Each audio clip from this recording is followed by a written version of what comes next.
আকিমিস সালাতা লিদুলুকিশ শামসি ইলা গাসাকিল লাইল। হে প্রিয় দোস্ত আমার, প্রিয় নবীজি, আপনি সূর্য পশ্চিম আকাশে হেলে যাওয়া থেকে রাত অন্ধকারাচ্ছন্ন হওয়া পর্যন্ত নামাজ পড়ুন এবং ফজরের কোরআন পাঠের যত্নবান হন। এটা হলো আয়াতের সাদামাটা একটি তর্জমা।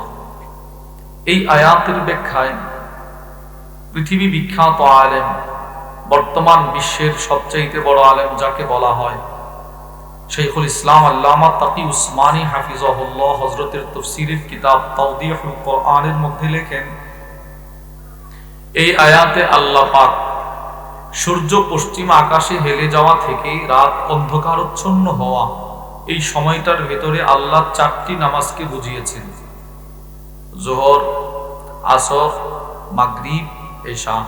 বলেন না, যোহর, আসর, মাগরিব, এশা। আর ওয়াকুরআন আল ফাজর, এই শব্দ আলাদাভাবে আল্লাহ উল্লেখ করে ফজরের নামাজকে বুঝিয়েছেন।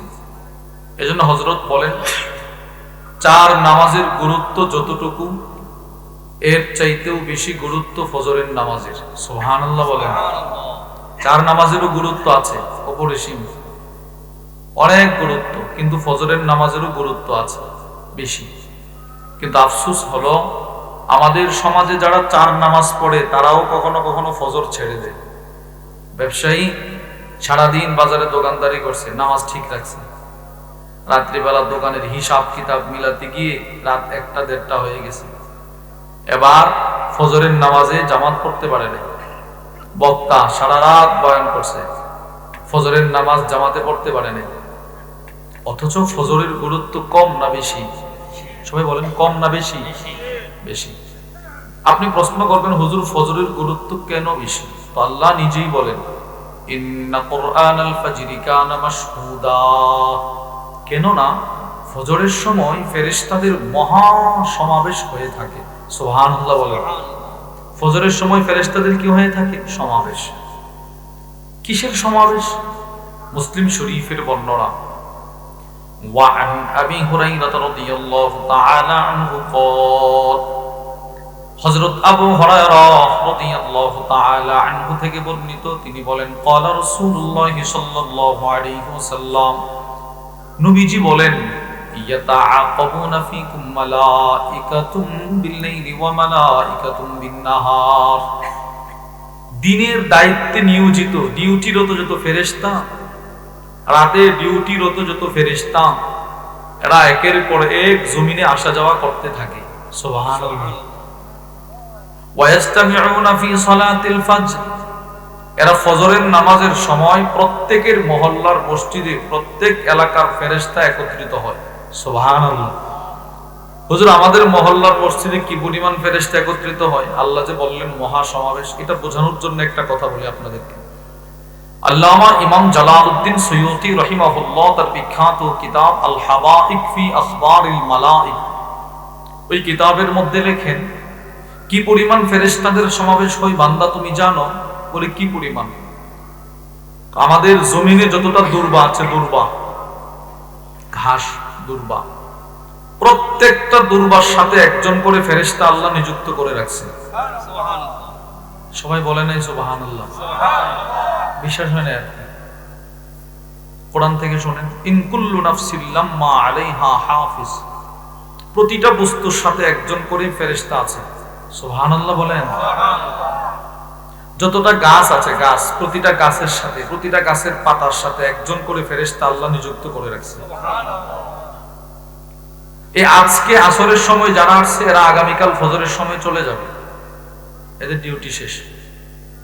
আগামীকাল ফজরের সময়, আগামী রাত্রে, এই রাতের শেষে ফজরের সময় আবার একদল আসবে। তো দুনো দলের সাক্ষাৎটা হবে, মিলনটা হবে, সমাবেশটা হবে ফজরের সময়। সুবহানাল্লাহ। সারা রাত যারা ডিউটি করেছে তারা যখন আল্লাহর কাছে যাবে, নবীজি বলে, মুসলিম শরীফের বর্ণনা, ফায়াসআলুহুম রাব্বুহুম ওয়া হুয়া আ'লামু বিহিম, আল্লাহ প্রশ্ন করবে, তোমরা আমার বান্দাদেরকে জমিনে কোন হালতে দেখে আসছো? অথচ আল্লাহ ভালো করে জানে। তারা বলবে, আল্লাহ আমরা যখন গিয়েছিলাম তখনও দেখছি নামাজ পড়ে, এখন যখন আসতেছিলাম তখনও দেখছি ফজরের সেজদায় আপনার কদমে পড়ে আছে।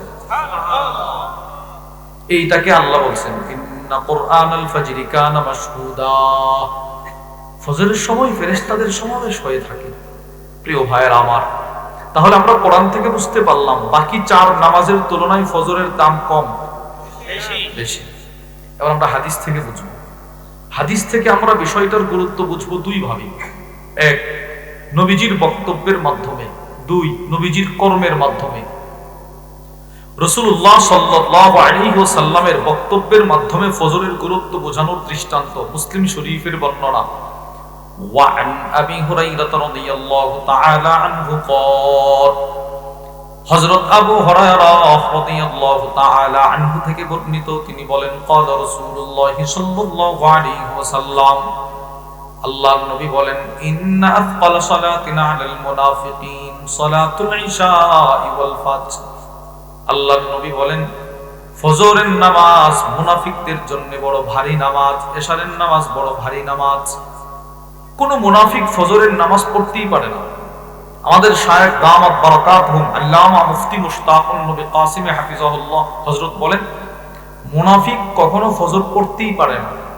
আর মুমিন যে আসলেই মুমিন, বাস্তবে মুমিন, সে কখনো ফজর ছাড়তেই পারে না। সুবহানাল্লাহ বলেন, কত সুন্দর কথা। মুনাফিক ফজর কি করতে পারে না?